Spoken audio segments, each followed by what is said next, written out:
అల్లూరు జిల్లా చింతూరు ప్రభుత్వ పాఠశాలలో సరైన సౌకర్యాలు లేక విద్యార్థులు నానా అవస్థలు పడుతున్నారు. సుమారు 447 మంది విద్యార్థులు భోజనాలు చేసేందుకు భోజన వసతి లేక ఇబ్బందులకు గురవుతున్నారు. కనీసం విద్యార్థులకు వంట చేసేందుకు కూడా వంట షెడ్డు లేని పరిస్థితి చింతూరులో ఏర్పడింది. ప్రతిరోజు విద్యార్థుల కోసం 50 నుంచి 60 కేజీల బియ్యం, అన్నం వండాల్సి ఉంది. చింతూరు ప్రభుత్వ పాఠశాలలో వర్షంలో తడుస్తూ విద్యార్థులకు వంట చేస్తున్నారు. కనీసం విద్యార్థులకు వంట సామాగ్రి, బియ్యం, కూరగాయలు దాచుకోవటానికి కూడా షెడ్డు లేకపోవడంతో గ్రామ పెద్దలు ఒక వంట షెడ్డు ఏర్పాటు చేశారు. దాంట్లో సామాగ్రిని దాచుకోవటానికి తప్ప వంట మాత్రం ఆరు బయట చేసుకోవాల్సిన పరిస్థితి ఏర్పడింది.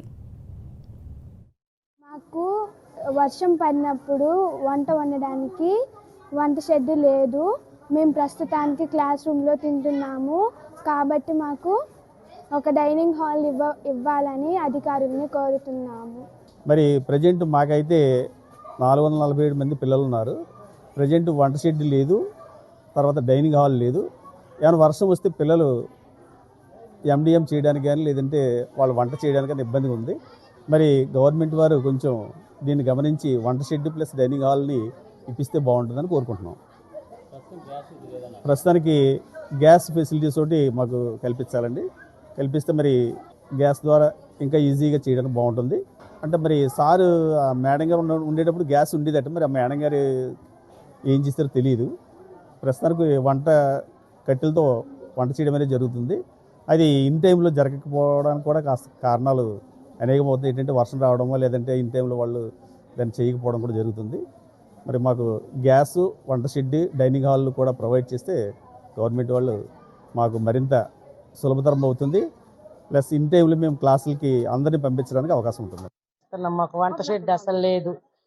మా పిల్లలు చాలా ఇబ్బంది పడుతున్నారు. బురద వర్షంలో చేస్తూ ఉన్నాం, విసురుకుంటా చేస్తూ ఉంటే ఇవాళ విలేకరు గారు వచ్చారు. మాకు వంట షెడ్ చూపెడతామని అందరూ విలేకరులు వచ్చారు. మాకు ఎంత ఇంపార్టెంట్గా మాకు ఎంత వంట షెడ్ ఇస్తే అంత మంచిది.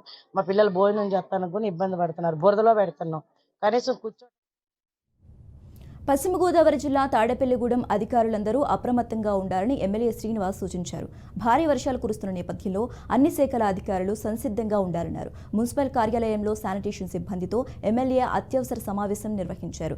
నష్టం జరిగే వరకు వేచి చూడకుండా ముందస్తు చర్యలు తీసుకోవాలని, ఎప్పుడూ అందుబాటులో ఉండాలని ఎమ్మెల్యే అధికారులను ఆదేశించారు. మున్సిపల్ కార్యాలయం నుంచి ఎలక్ట్రికల్ ఏడీఈతో పాటు ప్రభుత్వ ఆసుపత్రి సూపరింటెండెంట్, రెవెన్యూ, ఇరిగేషన్ అధికారులతో ఎమ్మెల్యే శ్రీనివాస్ ఫోన్లో మాట్లాడారు.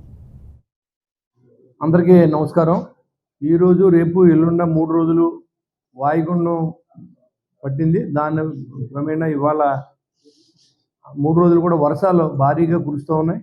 కాబట్టి లోతట్టు ప్రాంతాలని జలమయ్యే అవకాశాలు ఉన్నాయి. కాబట్టి ప్రజలంతా అప్రమత్తంగా ఉండాలి. మీకు ఎలాంటి హెల్ప్ లైన్ కావాలన్నా తాడేపల్లిగూడెం పురపాలక సంఘం ఆఫీసు నెంబర్లు మీకు ఇస్తాం. ఆ 3 నెంబర్లకి ఎంఆర్ఓ ఆఫీసు, పోలీస్ స్టేషను, మీరు వీళ్ళ 3 అధికారులకి అప్రమత్తంగా ఉండమని కూడా చెప్పడం జరిగింది.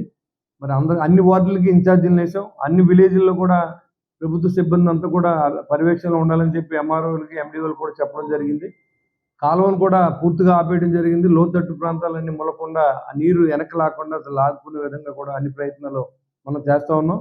కానీ వర్షాన్ని మనం ఆపే శక్తి లేదు. కాబట్టి ఈ వర్షం 3 రోజులు ఎలా ఉంటే చాలా ప్రాంతం ములుగుతుంది. కాబట్టి ముందు జాగ్రత్తలతో అందరూ కూడా జాగ్రత్తగా ఉండాలి. పిల్లల్ని రోడ్డు మీద పంపకుండా, మరి స్కూల్కి వెళ్ళి పిల్లలందరూ